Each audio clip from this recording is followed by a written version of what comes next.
voy a tratar un punto que para mí es más importante, que son todos los pros y contras que tiene ser autónomo en España, por si te lo estás planteando, que lo tengas en cuenta. Muy buenas, capitanes, soy Miguel Sierra, CEO de Liberfy, y os doy la bienvenida a mi canal de YouTube. Este va a ser un curso sobre fiscalidad totalmente gratuito y en este caso trataremos sobre los autónomos. Pasaremos desde los pros y los contras de ser autónomo en España, cuáles son todos los costes, bonificaciones, subvenciones, hablaremos de la tarifa plana, trataremos también cuáles son los impuestos y sobre todo, y un punto muy importante, son todas las preguntas frecuentes que recibimos en Liberfy por cientos de autónomos prácticamente a diario.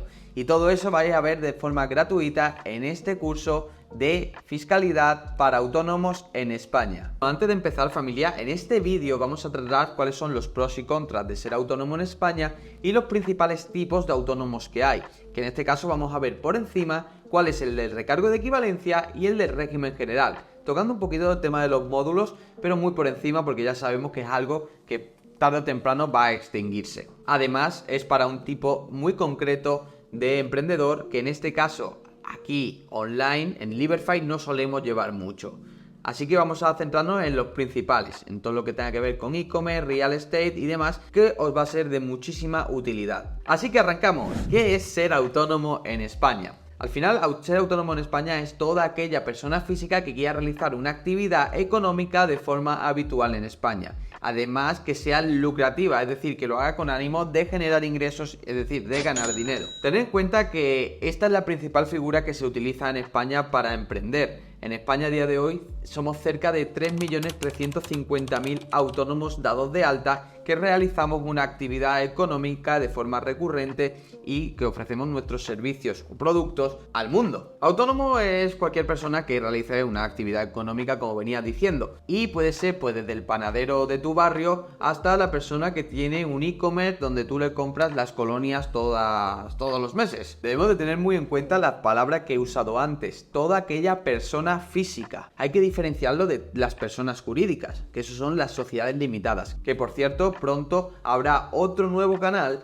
donde habrá un curso gratuito sobre la fiscalidad de las sociedades limitadas, así que muy atentos al canal de Miguel Sierra y si no te lo he dicho antes, suscríbete, dale like a este vídeo y así nos ayudas a seguir creciendo y que me incentive a seguir creando este tipo de vídeos para mi comunidad. Y bueno, antes de empezar a hablar sobre el autónomo en régimen general o el autónomo en recargo de equivalencia, para que sepáis cuál es la diferencia entre estos, voy a tratar un punto que para mí es más importante, que son todos los pros y contras que tiene ser autónomo en España, por si te lo estás planteando, que lo tengas en cuenta. Una de las principales ventajas que tiene ser autónomo en España es sobre todo la rapidez con la que podemos darnos de alta y arrancar nuestra actividad económica, además del reducido coste, por no decir que es prácticamente hacer unas gestiones y lo tenemos hecho. Si lo haces con una gestoría no te deben de cobrar más de 50 euros por ese alta, recuérdalo, y muchos lo hacen gratis y luego te quedas con ella. Al final requiere mucho menos trámites legales y no tiene los costes de constitución que tendrá una sociedad limitada,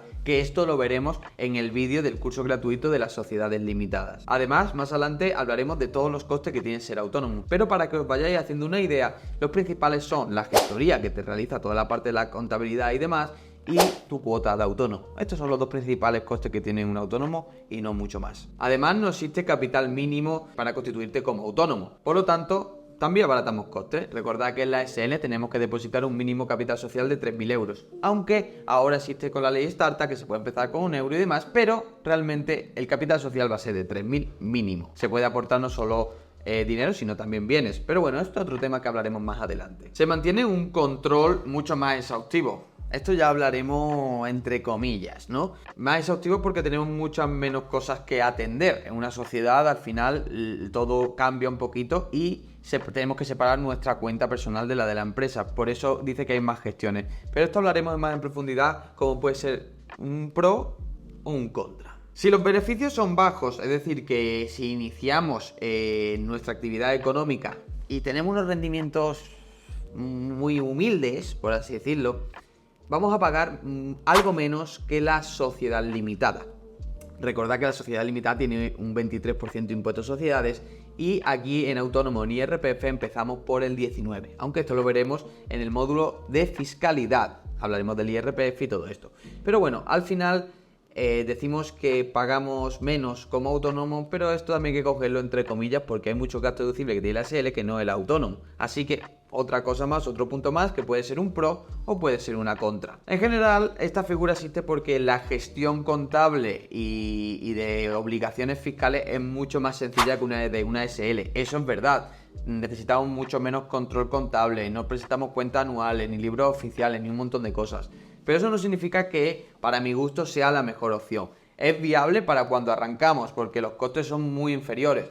Pero no digo que sea la mejor opción y siempre que tengamos un proyecto que vaya a tirar a largo plazo, desde mi punto de vista siempre aconsejaría una sociedad limitada. Y como inconvenientes empieza la traca, porque aquí es lo que más me preocupa de los autónomos. Y es que no se diferencia el patrimonio personal del negocio. Y esto puede suponer un problema.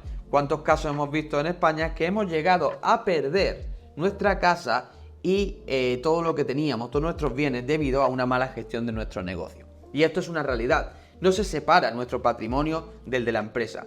Y nos hacemos cargo de todas las deudas con nuestro patrimonio presente y futuro. Así que tened mucho cuidado con esto y mi consejo es que siempre separemos las cuentas de la empresa de la nuestra.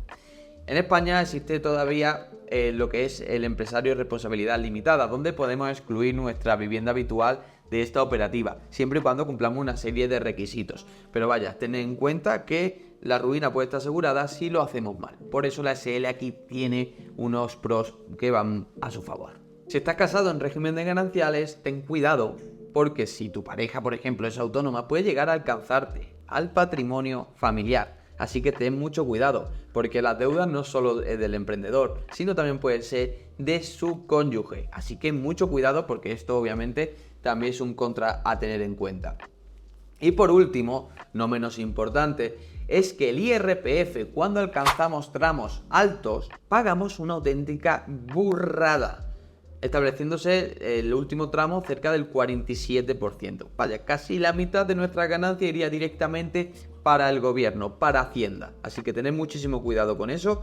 Y si podéis, siempre y cuando podáis, porque no todas las actividades pueden pasar a sociedades limitadas, cuando superemos esos 40.000 euros aproximadamente, dar el salto a sociedad limitada. Te va a salir mucho más rentable. Pero como digo, siempre y cuando puedas, porque no todos los autónomos pueden. Si eres una actividad personalísima, por ejemplo, no puedes. O si no tienes equipo o no pretendes organizar una estructura empresarial, tampoco podrías. Así que mucho ojo con esto y todos los pasos que deis, hacedlo con mucha cautela y asesorados, obviamente.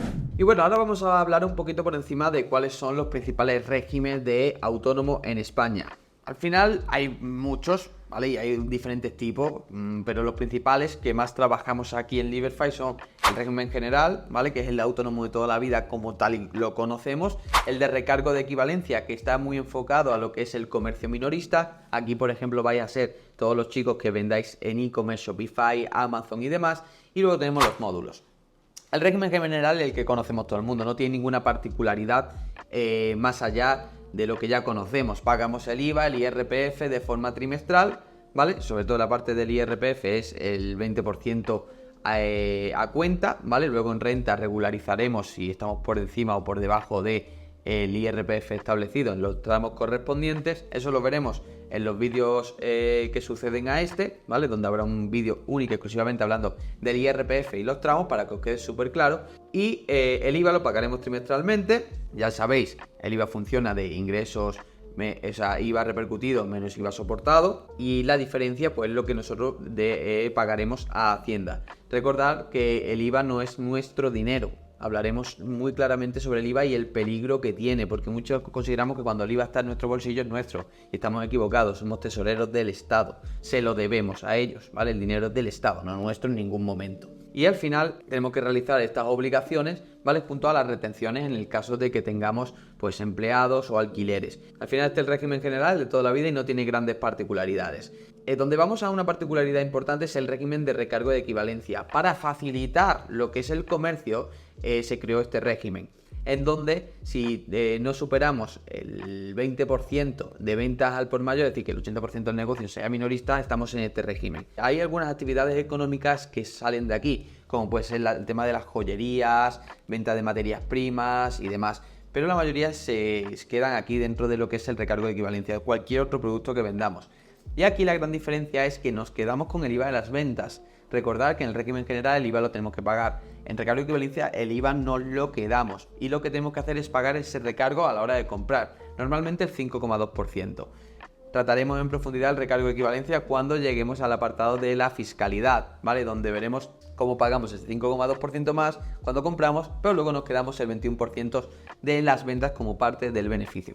Por eso el recargo de equivalencia en los primeros tramos es muy interesante para toda aquella persona que inicia con su tienda online en Amazon o en Shopify. Y luego tenemos el tema de los módulos. Esto es un gran conocido dentro del sector de la hostelería, en donde por nuestro local, por nuestra cantidad de mesas que podemos atender, nos ponen una estimación de lo que vamos a facturar y eso lo vamos a pagar como cuantía fija. Esto es un chollo, porque podemos facturar grandes cifras de capital y no tener que pagar pues lo que realmente nos corresponderíamos si estuviésemos en régimen general, ¿no?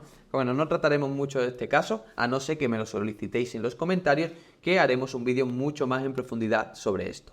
Así que familia, para recapitular un poquito sobre el autónomo en España, tenemos muchos tipos, actividades personalísimas y demás, pero bueno, eso iremos entrando poco a poco en los próximos vídeos.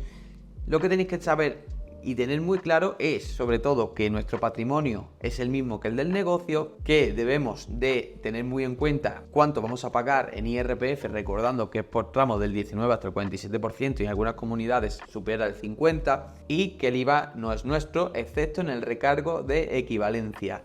Así que chicos, muchas gracias por este primer vídeo y en los siguientes seguiremos hablando de puntos muy importantes en este curso gratuito sobre fiscalidad de autónomos en España.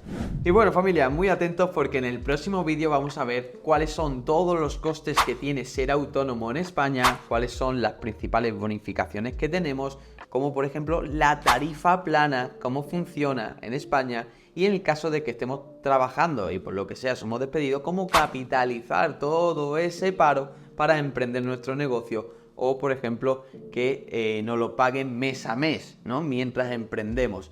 Todo ese tipo de cosas lo veremos en el próximo vídeo en profundidad para que tengáis ese conocimiento y podáis emprender de una forma mucho más segura y obviamente con conocimiento de causa. Nos vemos en el próximo vídeo, capitanes.